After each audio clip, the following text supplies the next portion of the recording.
আসসালামু আলাইকুম। আমাদের অনেকের এরকম হয় যে আমরা বেশ কিছু সময় হয় পড়তেছি, ধরেন ৬-৭ মাস ১ বছর হয়ে পড়তেছি। কিন্তু আমরা যখন কোনো মডেল টেস্টে অংশগ্রহণ করতেছি, তখন মনে হচ্ছে যে আমি এতদিন হয়ে পড়তেছি কিন্তু মডেল টেস্টে তুলনামূলক মার্ক অনেক কম হচ্ছে। যে আপনি যদি কোনো কম্পিটিটিভ পরীক্ষায় অংশগ্রহণ করেন, যেখানে ধরেন কাট মার্ক ধরা হইছে, বিসিএস এর কথা যদি চিন্তা করি যে ১০০ আপনার মার্ক হয়ে আছে ৮০ বা ৮৫, মানে একটা বিস্তর ফারাক, ২০-২৫ মার্কের পার্থক্য। বা আপনি একটা ব্যাংকের মডেল টেস্ট দিছেন যেখানে কাট মার্ক ধরেন 62, সেখানে আপনার মার্ক হয়ে আছে ধরেন 45, 52, এই টাইপের। তো তখন আমাদের কিন্তু এক ধরনের হতাশা কাজ করে যে আমি কি তাহলে ভুল পড়াশোনা করলাম এতদিন? মানে এই যে আমি মোটামুটি একটা ভালো টাইম কিন্তু ইনভেস্ট করে ফেলছি ৬-৭ মাস ১ বছর। তাহলে এরপরও আমি কেন আমার আশানুরূপ মার্ক পাচ্ছি না? বা আমি নিজের কাছে কনফিডেন্ট না যে আমি যে এতদিন পড়াশোনা করলাম সে অনুপাতে আমি মানে আগাতে পারি নাই। আমি প্রত্যেকটা বই একবার করে পড়ে ফেলছি। তারপরও আমি তুলনামূলক মার্ক কেন পাই নাই? এটার রিজন আমার কাছে মনে হয় যে আপনি আসলে খুব ভালোভাবে প্রশ্ন এনালাইসিস করেন নাই। আপনি যদি মানে প্রত্যেকটাকে সেম ওয়েট দিয়ে যাচ্ছেন। যেমন কি আমি যদি আ আরেকটু ব্রেকডাউন করে বলার চেষ্টা করি। ধরেন বিসিএস এ বাংলা, ইংরেজি এগুলোতে ৩৫, ৭০ মার্ক। আর ধরেন ভূগোল আর হচ্ছে পরিণতি সুশাসন। কারণ পরিণতি সুশাসনে হচ্ছে ১০ মার্ক, বাংলায় হচ্ছে ৩৫ মার্ক। এখন আপনি যদি ভূগোল এই পরিণতি সুশাসনের জন্য যে সময়টা দেন, বাংলার জন্য সেম সময়টা দেন, তাহলে কি মানে এটা রিজনেবল হইল? আপনি ১০ মার্কের জন্য যতটুকু এফোর্ট দিলেন, ৩৫ মার্কের জন্য সেম এফোর্ট দিলেন। তাহলে তো সেটা হইল না।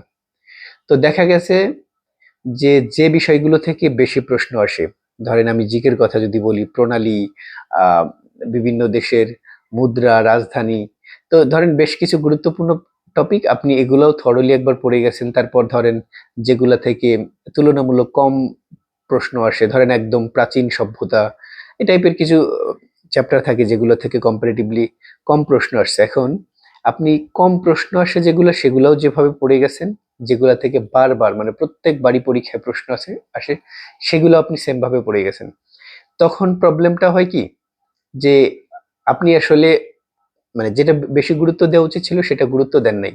এখন আপনি যখন পরীক্ষা দিতে যান, তো গুরুত্বপূর্ণ টপিক গুলো থেকে বেশি প্রশ্ন আসে, আপনার কাছে আসলে সবগুলা সেম হয়ে গেছে।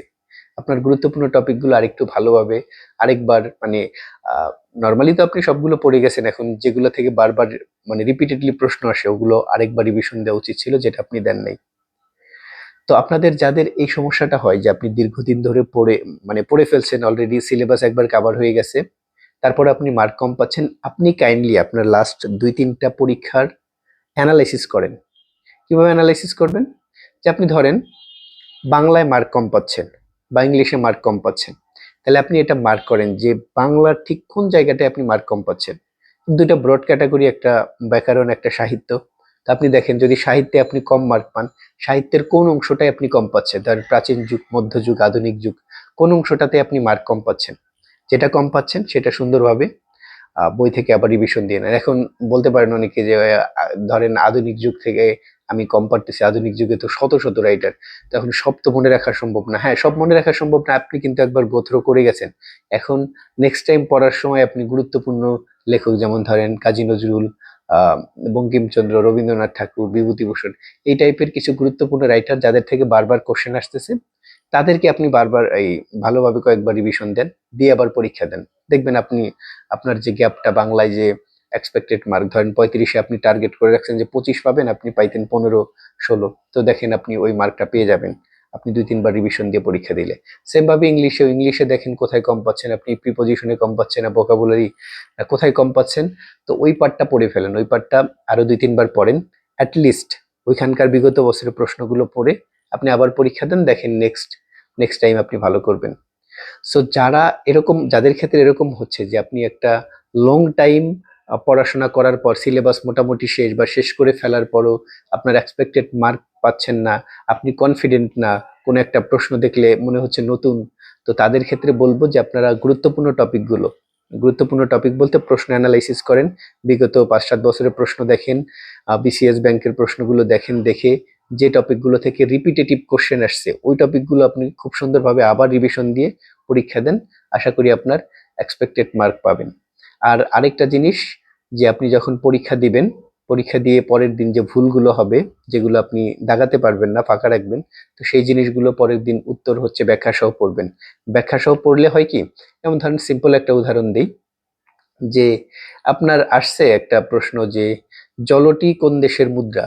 এখন আপনি এটা ধরেন সাপোজ ভুল করছেন।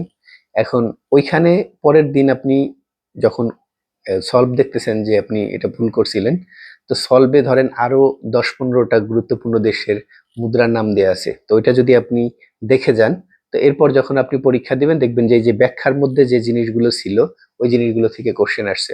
তো আপনারা জব সলিউশন বা প্রশ্ন অ্যানালাইসিস করার সময় শুধুমাত্র প্রশ্ন উত্তর দেখে যাবেন না। আপনারা হচ্ছে অবশ্যই কি করবেন, যে সাথে হচ্ছে ব্যাখ্যাগুলো পড়ে যাবেন। ব্যাখ্যাগুলো পড়ে যেগুলো অজানা জিনিস সেগুলো মার্ক করবেন। তো আমি যদি একটু সাম আপ করি, যে আপনারা যারা হচ্ছে আহ বারবার মানে দীর্ঘদিন পড়ার পরও নিজেরা কনফিডেন্ট না, যে পরীক্ষায় ভালো করতে পারতেছেন না, মডেল টেস্ট দিতে ভয় পাচ্ছেন, তারা আই থিঙ্ক যে প্রশ্ন অ্যানালাইসিস করে গুরুত্বপূর্ণ টপিকগুলো আবার দিয়ে আর অবশ্যই আপনারা মডেল টেস্ট দেওয়া, পরীক্ষা দেওয়া এটা হচ্ছে কন্টিনিউ করবেন। যদি আপনি পরীক্ষা দিতে ভয় পান তাইলে কিন্তু অনেক পিছিয়ে থাকবেন। হ্যাঁ, আপনি শুরুতে হচ্ছে কাট মার্ক থেকে বা আপনার এক্সপেক্টেড মার্ক থেকে অনেক গ্যাপ থাকতে পারে, কিন্তু এই গ্যাপটা আস্তে আস্তে কমে আসবে। সেটা কিন্তু আপনার বুঝতে হবে। আপনার যদি ফার্স্ট পরীক্ষাই হয় পরীক্ষার হলে গিয়ে, তখন কিন্তু আপনি যে ভুলটা করবেন সেটা সংশোধনের সুযোগ নেই।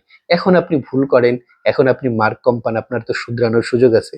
সো মার্ক কম পাবো এই ভয়ে যেন আমরা পরীক্ষা দেওয়া থেকে, মডেল টেস্ট সলভ করা থেকে, জব সলিউশন সলভ করা, প্রশ্ন অ্যানালাইসিস এই কাজগুলো থেকে বিরত না থাকি।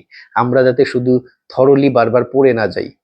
মানে আমি যে পড়তেছি, এই পড়াটা যে কাজে লাগতেছে সেটা প্রমাণের জন্য আমার অবশ্যই কি মডেল টেস্ট দেওয়া উচিত, পরীক্ষা দেওয়া উচিত, জব সলিউশন সলভ করা উচিত। এই কাজগুলো আমরা যাতে কন্টিনিউ করি। মার্ক কম পাইলেও সমস্যা নেই, নেক্সট টাইম আমরা ভালো পাবো। যেখানে যে জায়গাগুলোতে আমরা মার্ক কম পাচ্ছি ওগুলো মার্ক করে ওগুলো সুন্দরভাবে রিভিশন দিয়ে আবার পরীক্ষা দিব।